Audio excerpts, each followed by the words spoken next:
ಶ್ರೀಶೈಲ ಪಾದಯಾತ್ರಿಗಳಿಗೆ ಹಿರಿಯ ದಿವಾಣಿ ನ್ಯಾಯಾಧೀಶ ಗೌರವಾನ್ವಿತ ಶ್ರೀ ಹನುಮಂತರಾವ್ ಕುಲಕರ್ಣಿ ಇವರಿಂದ ತಂಪು ಪಾನೀಯ ಮತ್ತು ಔಷಧಿಯ ಸೇವೆ.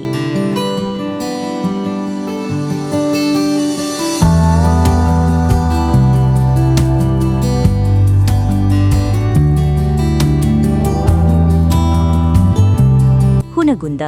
ಇಂದು ನಗರದ ನ್ಯಾಯಾಲಯದ ಮುಂಭಾಗದಲ್ಲಿ ವಕೀಲರ ಸಂಘ ಹುನಗುಂದ ಹಾಗೂ ಇಲಕ್ಕಲ್ ನ್ಯಾಯಾಂಗ ಇಲಾಖೆಯ ಸಂಯೋಗದಲ್ಲಿ ಶ್ರೀಶೈಲ ಪಾದಯಾತ್ರಿಗಳಿಗೆ ಆರೋಗ್ಯಕ್ಕೆ ಸಂಬಂಧಿಸಿದ ನೋವು ನಿವಾರಕ ಔಷಧಿಗಳು ಮತ್ತು ತಂಪು ಪಾನೀಯ ನೀಡಿ ಯಾತ್ರಾರ್ಥಿಗಳ ಯೋಗಕ್ಷೇಮ ವಿಚಾರಿಸಿ ಯಾತ್ರಾರ್ಥಿಗಳನ್ನು ಉದ್ದೇಶಿಸಿ ಮಾತನಾಡಿದ ಹಿರಿಯ ದಿವಾಣಿ ನ್ಯಾಯಾಧೀಶರಾದ ಶ್ರೀ ಹನುಮಂತರಾವ್ ಕುಲಕರ್ಣಿಯವರು ಯಾತ್ರಿಕರು ಬಹಳ ಎಚ್ಚರಿಕೆಯಿಂದ ಅಷ್ಟೇ ಜಾಗೃತರಾಗಿ ಪಾದಯಾತ್ರೆ ಮಾಡಬೇಕು.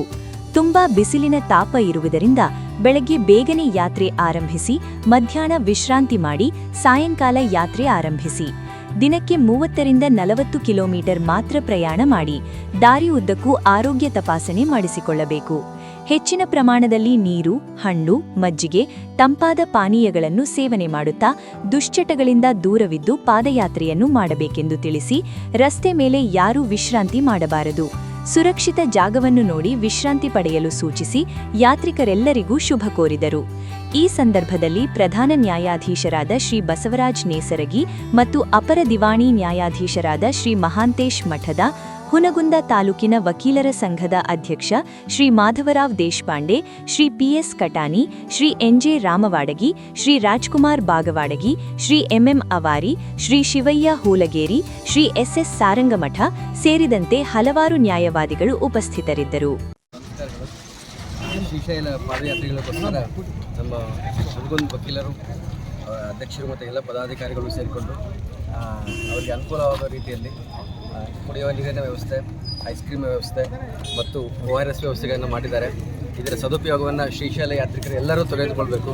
ಹಾಗೆ ಅವರಿಗೆ ನಾನು ಎರಡು ಕಿವಿಮಾತೆಯನ್ನು ಹೇಳೋದೇನೆಂದರೆ, ಈಗ ಮಾರ್ಚ್ ತಿಂಗಳಾಗಿರೋದ್ರಿಂದ ತುಂಬ ಬಿಸಿಲಿದೆ. ಅವರು ಆ ಬಿಸಿಲಿನ ಒಂದು ಪ್ರಭಾವಕ್ಕೆ ಒಳಗಾಗಿದೆ.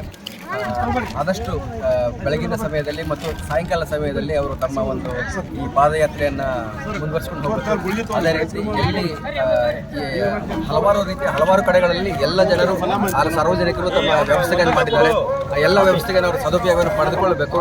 ಅವರು ತಮ್ಮ ಪಾದಯಾತ್ರೆಯನ್ನು ಸುರಕ್ಷಿತವಾಗಿ ಯಾವುದೇ ರೀತಿಯ ಆತಂಕ ಇಲ್ಲದೆ ಅದನ್ನು ಮುಂದುವರಿಸಿಕೊಂಡು ಹೋಗಿ ಶ್ರೀಶೈಲ ಮಲ್ಲಿಕಾರ್ಜುನ ಸನ್ನಿಧಿಯಲ್ಲಿ ತಮ್ಮ ಪಾದಯಾತ್ರೆ ಕೊನೆಗೊಳಿಸಬೇಕು ಅಂತ ಕೇಳ್ಕೊಳ್ತೇನೆ. ಅವರೆಲ್ಲರಿಗೂ ನಾನು ಶುಭವನ್ನು ಕೊಡ್ತೇನೆ. ದರ್ಶನ ಮಾಡ ದೇವಿ ಬವರಮ್ಮ